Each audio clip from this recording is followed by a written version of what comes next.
It's meaning really nasty. So. Vampira, portrayed by Mila Nurmi, widely acknowledged as the very first TV horror host. But the terrifying tradition of horror hosts goes back years before this lovely vision in black graced television screens in 1954. Back before television, back to the days of radio. In 1931, The Witch's Tale premiered on Radio WOR in New York, and with it, the very first horror host in any broadcast medium, Old Nancy, the Witch of Salem, played by Adelaide Fitzallen, with her faithful black cat, Satan.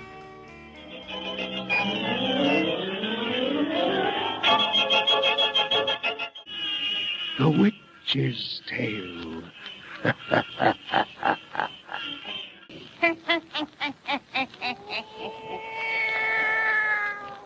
Hunna and 11-year-old I be today. Yes, sir, Hunna and 11-year-old. Well, Satan, this be a nice dark night to tell folks one of our pretty little yarns. After the success of The Witch's Tale, the airwaves became a horror host free-for-all.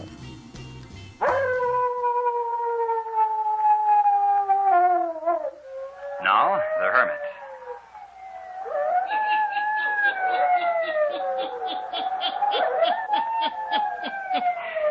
Ghost stories, weird stories, and murders, too. The Hermit knows of them all. Turn out your lights. Turn them out. Ah. Lights out. Everybody. It is later than you think. This is Arch Obler. Tonight, the makers of Iron Eyes Yeast bring you a story not of imaginary terrors. No, ladies and gentlemen, tonight's play will thrill and chill you beyond any power of the supernatural, because this story is based on cruel, grim reality.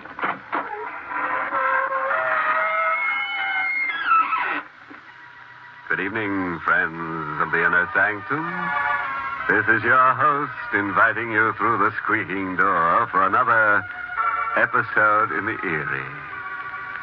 Well, you feeling chilly? Well, why don't you just lie down right there and warm yourself on our bed of coals?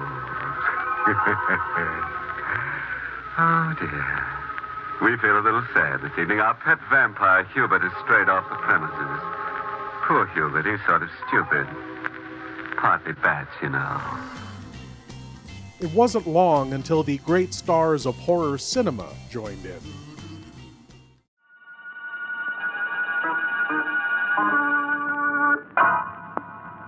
This is Bela Lugosi welcoming you to Mystery House. Mystery House, starring Bela Lugosi.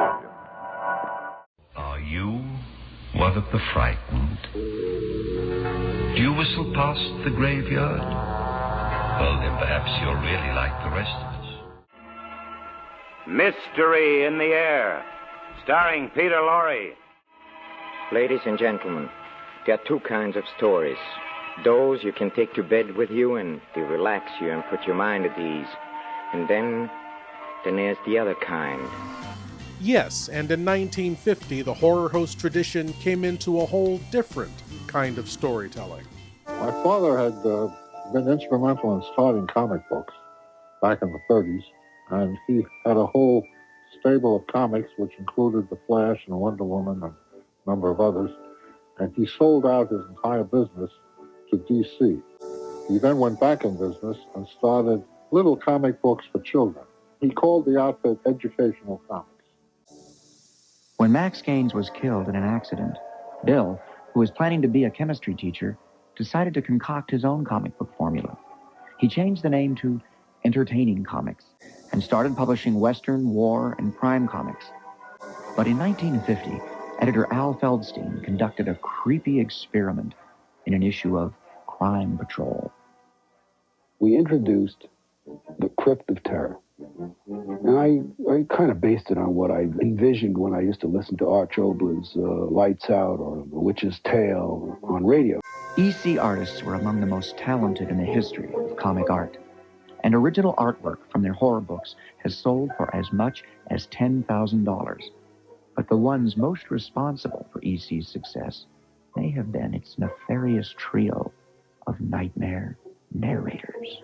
Oh yeah, there was the Crypt Keeper, who introduced stories from the Tales from the Crypt, the Vault Keeper, who did the Vault of Horror, and the Old Witch, who did the Haunt of Fear.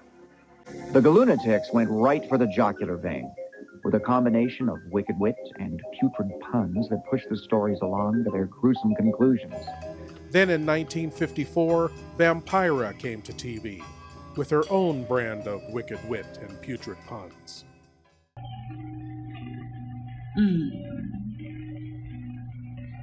A vampire cocktail. You like it? It hates you.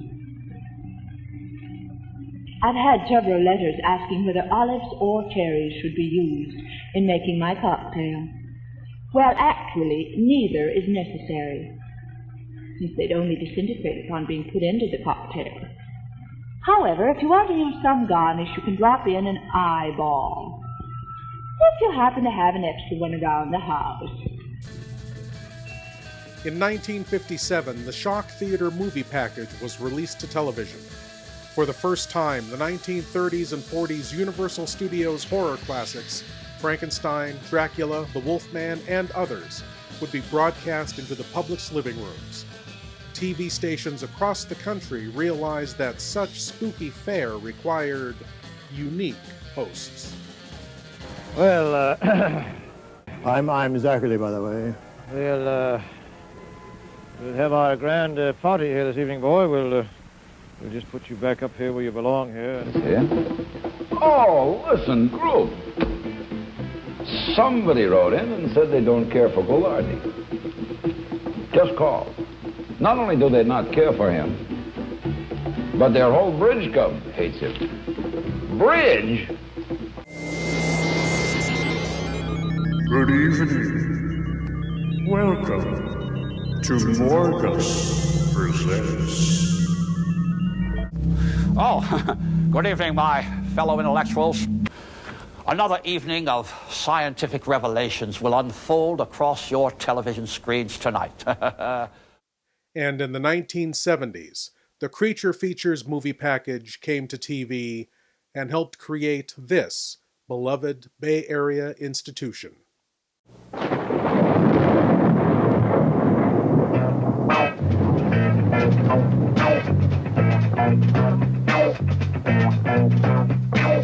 Can you feature that awful creature?